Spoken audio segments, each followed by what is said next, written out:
classifying those. I mean, it's death, but is it from suffocation? Is it from strangulation? What? Yeah, What's under that? As I come later to the proposed causes of SUDEP, it's possible that some patients have SUDEP because they choked, or they rolled over and maybe they suffocated.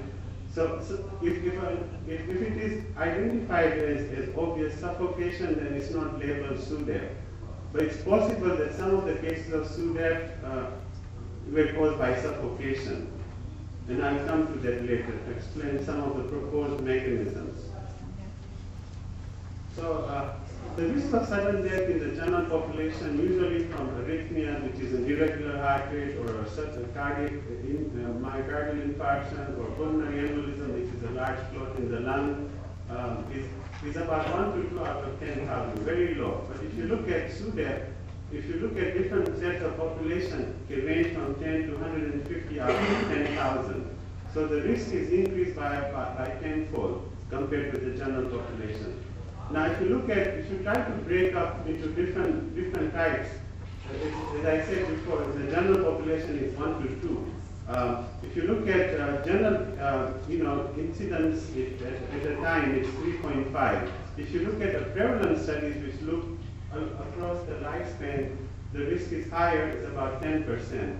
If you look at patients who are in clinical trials, and these are patients, generally patients who end up being in clinical trials for seizure medications tend to be more difficult to treat or difficult to control seizures. So these are more severe cases of seizures, the risk is higher.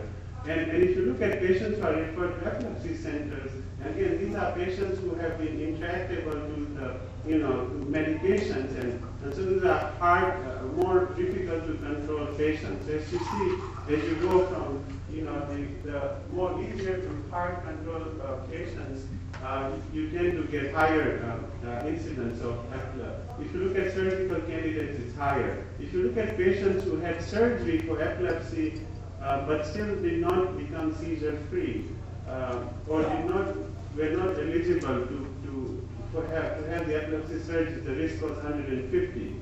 If you look at patients who are handicapped with cognitive impairment, the risk is high. It's 34 to 36. But if you look at children, the risk of SUDEP in children is very, very low.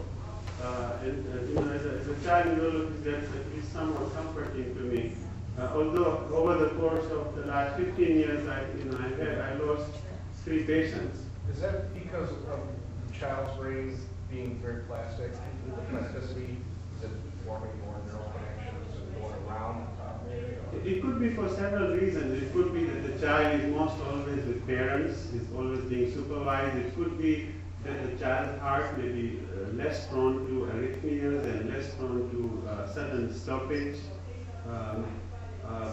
So it may be for various factors, but generally children tend to have very low risk of SUDEP. Now, generally, patients who have SUDEP, if you look at the profile, they tend to be young, between 20 to 40 years of age. They're more males than females, more African American. They also, the higher the number of medications they are on, the more risk for SUDEP. And it's not a reflection of the medicine, but more likely a reflection of how difficult the seizures are. And if they have increased seizure frequency, and if they require frequent dose changes. Because anytime somebody is undergoing a dose change for seizure medication, there is, at least for the time being, an increased risk for seizures. Because you really don't know when you're changing to a new medicine whether or not the new medicine is more effective. And so that's a time when you're more fragile, to have more seizures. And low seizure drug levels are very high. And if you look at almost 50 or 60% of patients who have SUDEP, when they do their blood tests, they found to have very slow seizure drug levels. So that's clearly a big risk factor. Grand mal seizures, severe seizures, remote symptomatic seizures are seizures in people who have had previous injury to their brain. A long time ago they had some stroke or some scar in their brain from head injury or some other event. So that's remote symptomatic epilepsy. If patients are cognitively impaired, the risk is high for SUDEP for many reasons, many potential reasons. They may not be able to turn themselves over when they throw up during a seizure. They may have a tracheostomy, they may not be mobile, their swallowing and gag mechanism which protects the airway may not be intact. So there may be many reasons for that. Alcohol abuse in patients who have intractable seizures does increase the risk of SUDEP. We know that SUDEP also occurs more often in the deep stages of sleep, stage 3 and 4. One study showed that high carbamazepine levels may predispose to SUDEP. Carbamazepine is technical. Now, many people criticized the study. They thought that at that time when the study was done, carbamazepine was the most often prescribed drug for intractable seizures. This was in the before 1990s when we didn't have the newer drugs, so most of the partial seizure patients were on carbamazepine. Also untreated seizures do increase the risk of SUDEP. So what are some of the theories for cardiac, one is a cardiac arrest. Maybe there's something to do with the heart.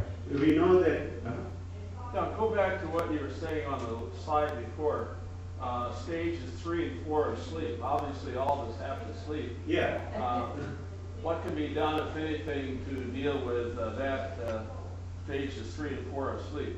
We probably cannot do much to change those, but there are many other modifiable factors. As I'm going to go through different causes of mortality, some factors are easily modifiable, some aren't as much. For example, since most patients are found in bed alone, it's felt that people who have intractable seizures should not live alone. And that's one big thing you can do to prevent the likelihood of seizures. In fact, there's one study which showed that if you had intractable seizures and you had asthma, you were somehow protected against SUDEP. And it may be because you have asthma and you have seizures, you're more careful that somebody stays with you, or you're more extra careful. Even though you have two chronic conditions, but somehow that reduces the risk of SUDEP. So then it may be that patients who are intractable, need not to stay alone. Somebody should be with them at night. But I'm afraid there is not much you can do to change stages 3 and 4. If you deprive yourself of stages 3 and 4 with medications, for example, you could do that on an experimental basis. You would not have restful or restorative sleep. You would feel very tired if you woke up. So what are the theories for SUDEP? One theory is that it could result from a cardiac arrest. We know that in mice, if you stimulate certain parts of their brain, deep parts of their brain, it actually create asystole, which is a standstill in the heart. And I've seen a couple of patients whose seizures started with the heart first stopping before they had the seizure. And that's very rare, but we know that if there are certain parts of your heart, parts of your brain, if they are stimulated, they can cause stoppage in the heart. Now, most of the time, the stoppage is very brief, but maybe that's one theory.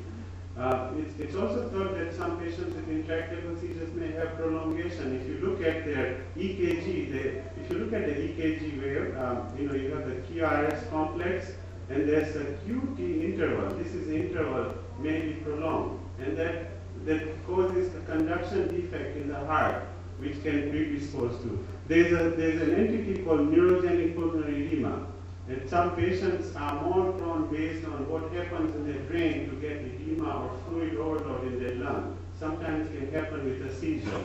You can have autonomic dysfunction. Autonomic part of your nervous system is a part which makes a person who is having a seizure have a high heart rate, sweat, look flushed, salivate. Those are all different autonomic manifestations. And one of the autonomic manifestations of a seizure may be that the heart beats much faster, and then therefore may be prone to arrhythmias or irregular heart rate.